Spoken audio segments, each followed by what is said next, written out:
आज जो नौमी तिथि है, नौमी तिथि है भगवान श्री राम का जन्म इस नौमी तिथि को हुआ था।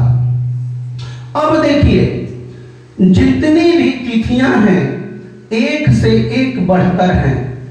सबसे पहले प्रतिपदा तिथि भगवान नारायण के पास गई और जाकर उसने पूछा कि हे प्रभु, आप जन्म लेना चाहते हैं तो मेरे तिथि पर जन्म लीजिए।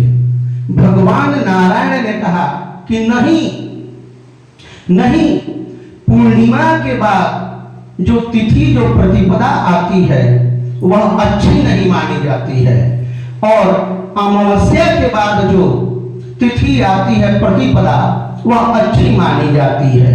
इसीलिए मैं तुम्हारे तिथि में जन्म नहीं लूंगा। तब द्वितीया पहुंची कि प्रभु मेरे तिथि में आप जन्म ले लो। भगवान ने कहा कि नहीं, तुम्हें तो स्वयं शंकर जी ने जो है धारण कर लिया है दूज की चंद्रमा। तृतीया तिथि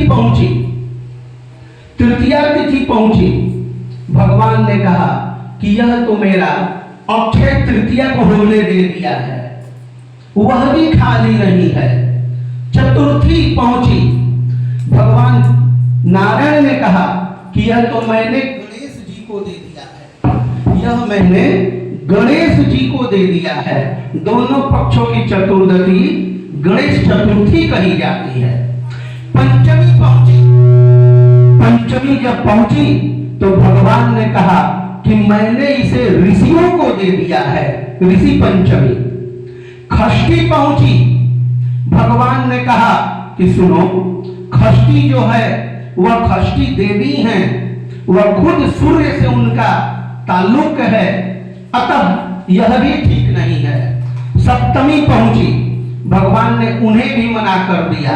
अष्टमी हाथ जोड़ी, भगवान ने कहा कि यह अवतार हम तुम्हें नहीं दे सकते, अगला जब मेरा यदुवंश में कृष्ण अवतार होगा तो अष्टमी के दिन होगा।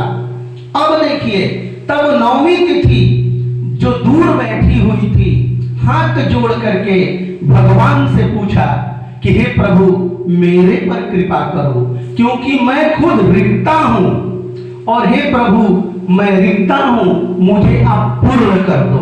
भगवान ने कहा तथास्तु, हम तुम्हारे तिथि को आएंगे। इसीलिए गोस्वामी जी ने लिखा है, नवमी तिथि मधु मास पुनीता, शुक्ल पक्षाय भी जीत हरि प्रीता, मास दिवस अति शीतन घामा, सकल लोकदा यक विश्रामा। इतना पुनीत तिथि है, मध्याह्न का समय था, न ज्यादा धूप है न ज्यादा छांव है, और उस समय भगवान श्री राम का प्रादुर्भाव होता है।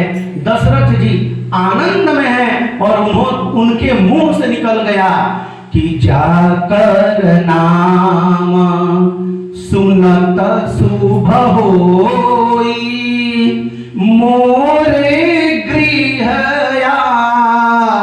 वा प्रभु सोई। कहने का भाव क्या है कि जिसके नाम लेने से ही शुभ होता है।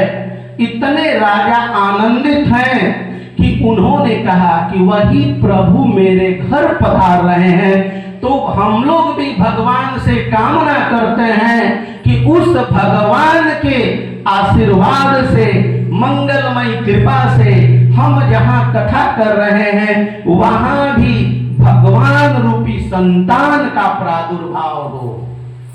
तो एक बार बोल दीजिए श्री रामचंद्र भगवान की जय, हरिवंश महापुराण की जय, बजरंग बली की जय। आइए महानुभावों, अब हम लोग अब कथा की ओर चले। अब नैमिषारण्य जो है वह एक क्षेत्र है। नैमिषारण्य जो है वह एक क्षेत्र है।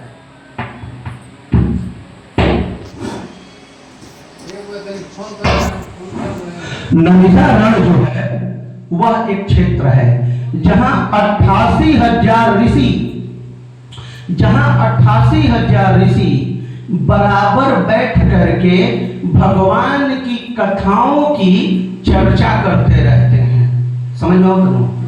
नैमिषारण्य जो तीर्थ है वहां पर 88,000 ऋषि बैठ करके भगवान के मंगलमयी कथा को श्रवण करते रहते हैं।